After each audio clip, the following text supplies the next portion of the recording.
اللہم صلی علی محمد و آل محمد۔ شروع کرتا ہوں اللہ کے ببرکت نام سے جو دلوں کے بھید خوب جانتا ہے۔ محترم ناظرین گرامی، السلام علیکم ورحمۃ اللہ وبرکاتہ۔ جناب سامعین، آج کا ہمارا قصہ حضرت سیدنا زید بن حارثہ رضی اللہ عنہ کے بارے میں ہے۔ ان کی محبت نبی پاک صلی اللہ علیہ وآلہ وسلم سے جو تھی اس بارے میں، اور ان کا اپنے والد کو کس بات سے انکار کرنا تھا، یہ سارا قصہ ہم بیان کریں گے۔ تو یہ قصہ محبت کا ہے، اس لیے ہم محبت میں ایک اشعار بیان کریں گے۔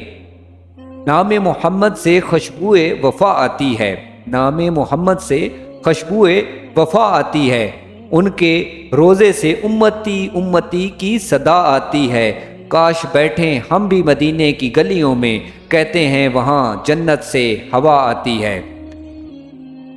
جناب سامعین، اللہ کے آخری نبی محمد صلی اللہ علیہ وآلہ وسلم کے اعلان نبوت کرنے سے پہلے صحرائے عرب میں ایک ماں اپنے 8 سالہ بچے کو ساتھ لے کے نانہال کی طرف جا رہی ہوتی ہے کہ راہزنوں نے حملہ کر کے تمام مال و اسباب لوٹ لیا اور جاتے ہوئے بچے کو اٹھا لیا۔ راہزنوں نے مکے کے مشہور بازار اوقاز میں اس بچے کو فروخت کرنے کے لیے پیش کر دیا، اور ادھر حضرت سیدنا خدیجہ الکبریٰ رضی اللہ عنہا نے اپنے بھتیجے حضرت حکیم بن حزام رضی اللہ عنہ سے فرمایا کہ میرے لیے ایک عربی نسل اور کا سمجھدار غلام خرید کر لاؤ۔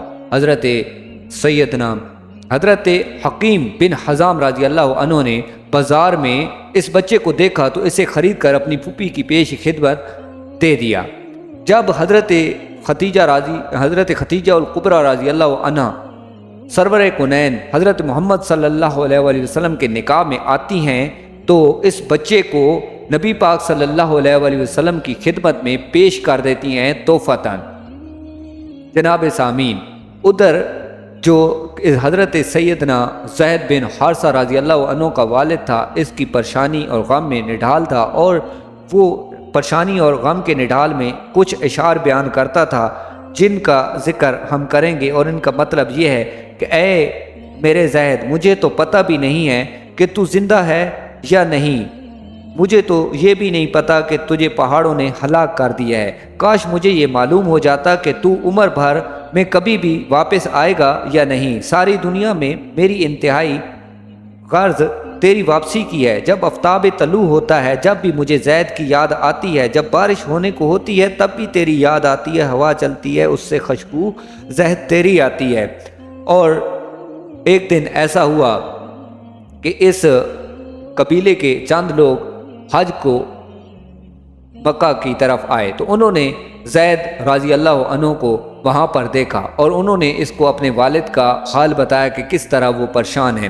تو زید رضی اللہ عنہ نے ان کو جواب میں کہا، اور ان کا جواب چند اشعار میں دے کر بھیجا جن کا مطلب یہ تھا کہ میں یہاں مکہ میں ہوں، خیریت سے ہوں، تم غم اور صدمہ نہ کرو، میں بڑے کریم لوگوں کی غلامی میں ہوں۔ ان لوگوں نے جا کر زید رضی اللہ عنہ کی خبر اپنے اس کے باپ کو سنائی، اور وہ اشعار سنائے جو زید رضی اللہ عنہ نے ان کے بارے میں کہہ بھیجے تھے اور پتہ بتایا۔ زید رضی اللہ عنہ کے باپ اور چچا فدیہ کی رقم لے کر ان کو غلامی سے چھڑانے کی نیت سے مکہ پہنچے۔ تحقیق کی اور پتہ چلا کہ یہ نبی کریم صلی اللہ علیہ وآلہ وسلم کی خدمت میں ہیں، تو وہ حضور اقدس صلی اللہ علیہ وآلہ وسلم کی خدمت میں پہنچے اور عرض کیا، اے ہاشم کی اولاد اور اپنی قوم کے سردار، تم لوگ حرم کے رہنے والے ہو اور اللہ کے گھر کے پڑوسی ہو، تم خود قیدیوں کو رہا کراتے ہو، بھوکوں کو کھانا دیتے ہو، ہم اپنے بیٹے کی غرض سے آپ کے پاس آئے ہیں، آپ ان کو فدیہ لے کر ہمارے حوالے کر دیں، چاہیں تو ہم سے فدیہ زیادہ لے لیں۔ نبی کریم صلی اللہ علیہ وآلہ وسلم نے فرمایا، کیا بات ہے؟ عرض کیا کہ زید کی طلب میں ہم لوگ آئے ہیں۔ تو نبی کریم صلی اللہ علیہ وآلہ وسلم نے ان سے ارشاد فرمایا کہ بس اتنی سی بات ہے۔ عرض کیا کہ حضور بس یہی غرض ہے۔ آپ صلی اللہ علیہ وآلہ وسلم نے زید کو بلایا اور کہا کہ آپ ان لوگوں کو پہچانتے ہو؟ تو زید رضی اللہ عنہ نے کہا کہ جی، ایک میرے والد ہیں اور دوسرے میرے چاچا ہیں۔ میرا حال تو نبی پاک صلی اللہ علیہ وآلہ وسلم نے فرمایا کہ میرا حال بھی تم جانتے ہو، اور اب تمہارے اختیار میں ہے کہ میرے پاس رہنا چاہو یا ان کے پاس جانا چاہو، تو ان کے ساتھ جانا چاہو تو تمہیں میں اجازت دیتا ہوں، حضرت زید رضی اللہ عنہ فرماتے ہیں کہ اے میرے پیارے آقا نبی پاک صلی اللہ علیہ وآلہ وسلم، میں آپ کے اوپر کسی کو فوقیت نہیں دیتا، آپ کی ذات پاک ہے، آپ بہت ہی اعلیٰ ہیں۔ تو زید رضی اللہ عنہ نے آپ کی غلامی کو پسند کیا بجائے آزادی کے، اور اپنے والد اور چچا کو کہا کہ میں آپ لوگوں کے ساتھ نہیں جانا چاہتا۔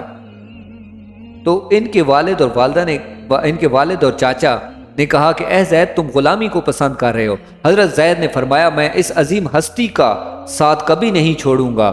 حضرت زید رضی اللہ عنہ کی غیر معمولی محبت اور تعلق کی خاطر کو دیکھ کر ہمارے نبی پاک صلی اللہ علیہ وآلہ وسلم نے انہیں آزاد کر دیا اور فرمایا کہ زید میرا بیٹا ہے۔ والد اور چچا نے حضرت زید رضی اللہ عنہ پر یہ اعزاز و اکرام دیکھ کر شادان و فراح ہوئے اور مطمئن ہو کر چلے گئے۔ یہ 8 سال کا بچہ، اس کی محبت تھی جو نبی پاک صلی اللہ علیہ وآلہ وسلم سے تھی۔ صحابہ کرام رضی اللہ عنہ کہتے ہیں کہ حضرت زید رضی اللہ عنہ کو پہلے زید بن محمد کہا کرتے تھے، لیکن جب سورہ احزاب کی آیت نمبر 5 جس کا ترجمہ انہیں ان کے باپ ہی کا کہہ کر پکارو، یہ اللہ کے نزدیک زیادہ بہتر ہے، نازل ہوئی تو آپ کو زید بن حارثہ رضی اللہ عنہ کہا جانے لگا۔ جناب ناظرین گرامی، آج کا ہمارا قصہ یہاں پہ اختتام پذیر ہوتا ہے، اور آنے والی نیکسٹ ویڈیو تک ہم آپ سے اجازت چاہتے ہیں۔ امید ہے کہ آپ کو میرا یہ واقعہ پسند آیا ہوگا، اور حضرت زید رضی اللہ عنہ کی جو نبی پاک صلی اللہ علیہ وآلہ وسلم سے محبت تھی یہ آپ کو بہت پسند آئی ہوگی۔ تو میں آپ کے تعاون کا شکر گزار ہوں، اور آنے والی نیکسٹ ویڈیو تک میں آپ سے اجازت چاہتا ہوں۔ السلام علیکم ورحمۃ اللہ وبرکاتہ۔